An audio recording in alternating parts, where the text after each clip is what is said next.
you guys ready for me to talk about Young Souls? Yeah, Did you talk about this last episode? I talked about my first impressions, but I have now beaten the game. Okay. Yeah, we should do this and then we should wrap. Yes. I know it's the hour grows late and Gandalf the Grey comes to Isengard to seek my counsel. needs to go make ramen. So I've been playing Young Souls. I've been playing it. I have it on Switch and on PC. I was sent a code from our lovely friends over at Tinsley PR, who are fantastic and keep giving me review keys for bangers that I love. And I will say, this is really interesting. It is on Xbox Game Pass right now. I don't know if it's on the PC version, but it is definitely on the console version. But it is a side-scrolling beat-em-up. This is a game that I played at at an appointment at PAX 2018. This is another one of those classics, like Grease and Below and Tunic, that I played ages ago and just disappeared. Young Souls disappeared for ages, and then I was finally able to play it, and it's so much fun, you guys. It's so much fun. It's a side-scrolling beat-em-up, like I was talking about, but it's not quite like any side-scrolling beat-em-up that I've played before. So previously, I've played a couple of these beat-em-ups for the show, like Streets of Rage 4 and games like that are like more pure arcade experiences. And there's some other ones that I'm looking forward to that are along those same lines, like TMNT Shredder's Revenge, that I fucking cannot wait to play. I'm so excited for that game. This is different. This is like, what if you fused Streets of Rage 4 with like Sekiro? Which is like a really weird comparison to make. But the idea is that this is a side-scrolling beat-em-up where you can get loot. You can get equipment. And not like randomized loot drops like Diablo, but like you beat a boss and you get a specific weapon. Or you go to one of the shopkeepers and you buy a specific piece of armor and stuff like that. And you can upgrade that armor, you can upgrade those weapons, and they unlock new abilities. Maybe you'll unlock, when you upgrade it twice, you'll get like vampirism or something where you hit an enemy and you get some life back. Maybe you'll get one where you'll have like a special ability that you can spend your mana on that like summons two little spiders that run around and help you as you're beating it up. And you take damage like in like a tag fighting game like Dragon Ball FighterZ, or in like Bloodborne or something. You'll take damage that's not permanent, and then you switch out. You actually control two characters. It's twins, one boy and one girl. And you switch between them, and while they're out, they will heal the other one up. If they die, you can also come across, like you're in Castle Crashers, and like smash the button on them and bring them back to life. You have 3 revives per character per dungeon, and these sorts of things. There are branching paths. It's not just linear. You can go through a dungeon and go straight for the goal. You can go down some side paths and things like that. But it is just that you enter an area, it stops you, a bunch of enemies spawn, you fight them all, and then it says, go, go, go, and points you towards running forward. It's incredibly stylish. The audio design is so crunchy and delightful. The sound design is great. Everything is so very satisfying to do in this game.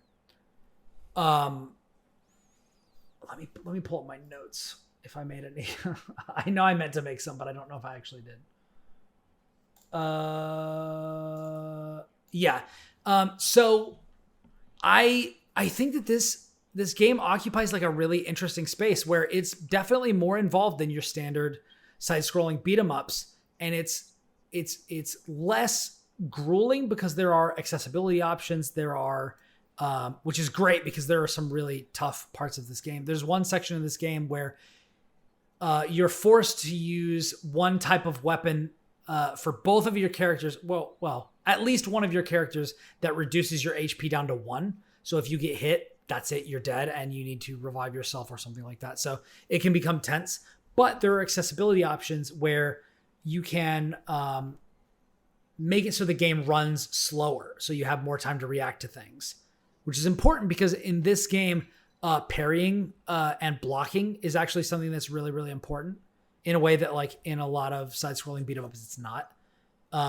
For bosses, they have these huge attacks and they flash purple before they actually initiate their attack. And you can block, or you can press block right as they attack and parry.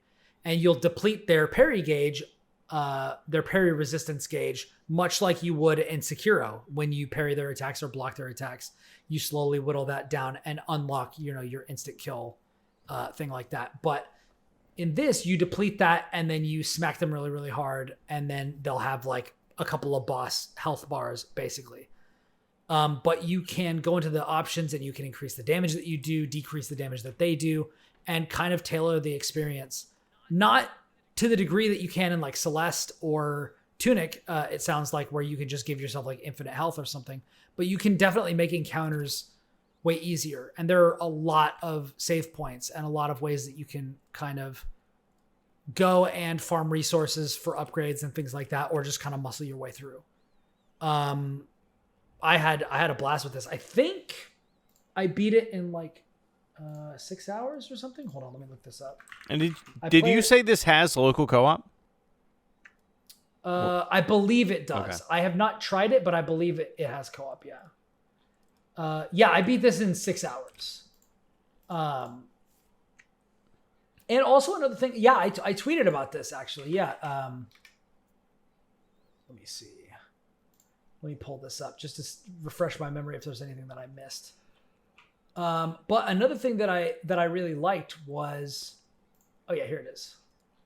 Just finished Young Souls. I really liked it. A few obnoxious things in it, like the vast majority of 2D beat 'em ups, but it holds a unique place in the genre. Yeah, the obnoxious things, like with every side-scrolling beat 'em up, like moving vertically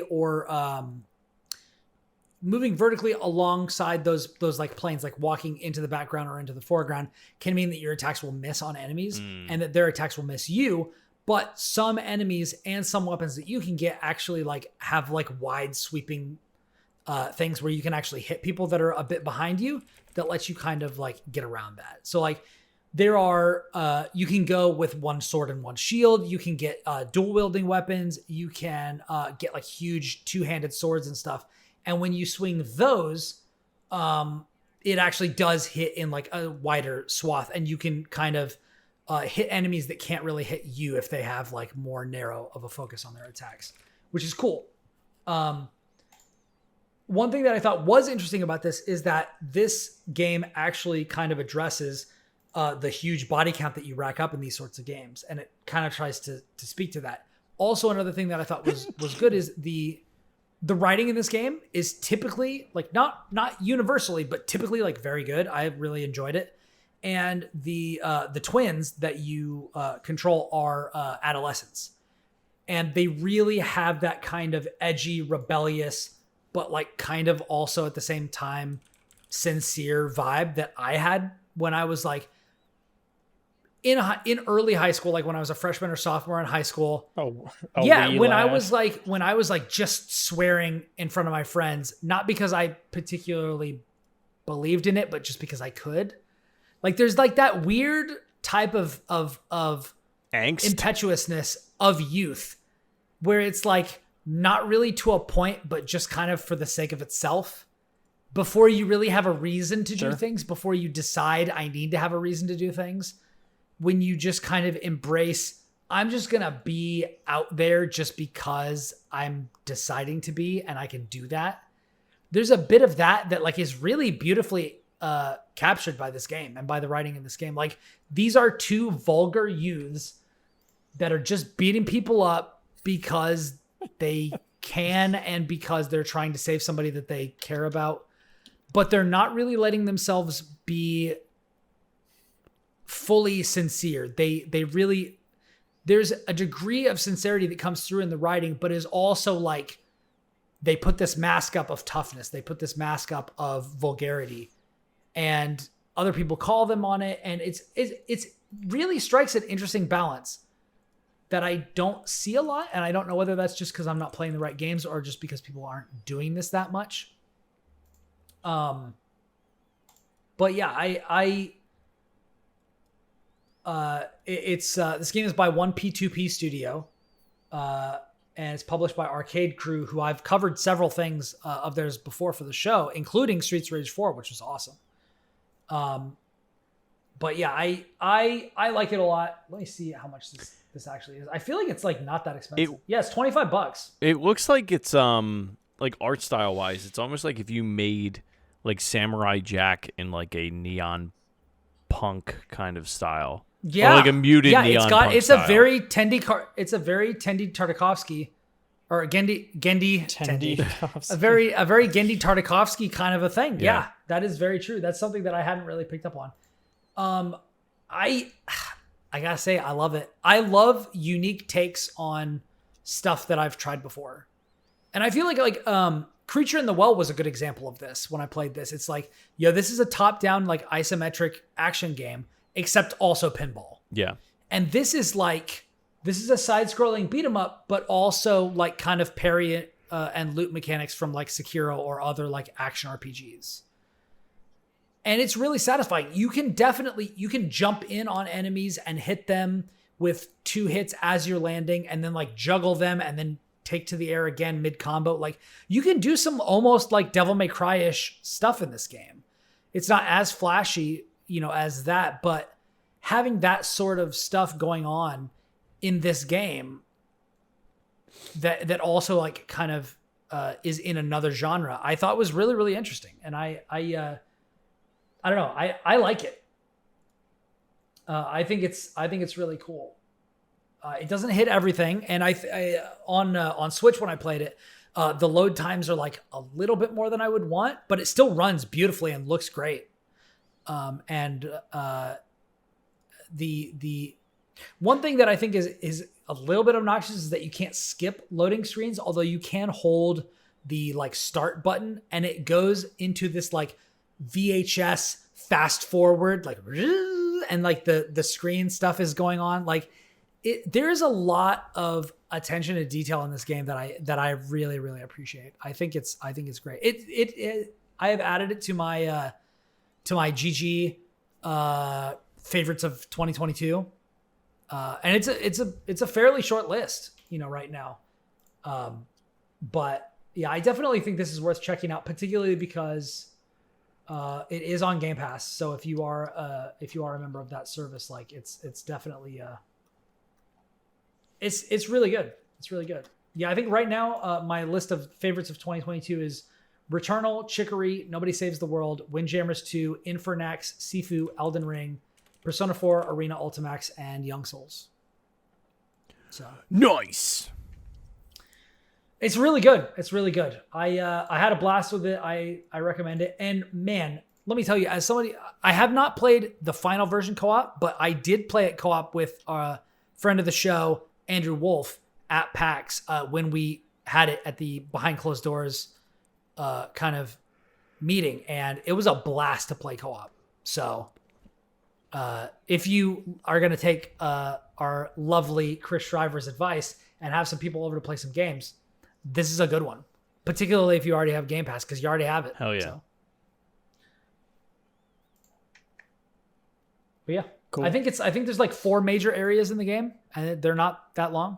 Like, I think it's like maybe a little bit over an hour for each one, or like maybe a little bit less than an hour. But then you go back to town and like do your inventory management stuff and stuff like that.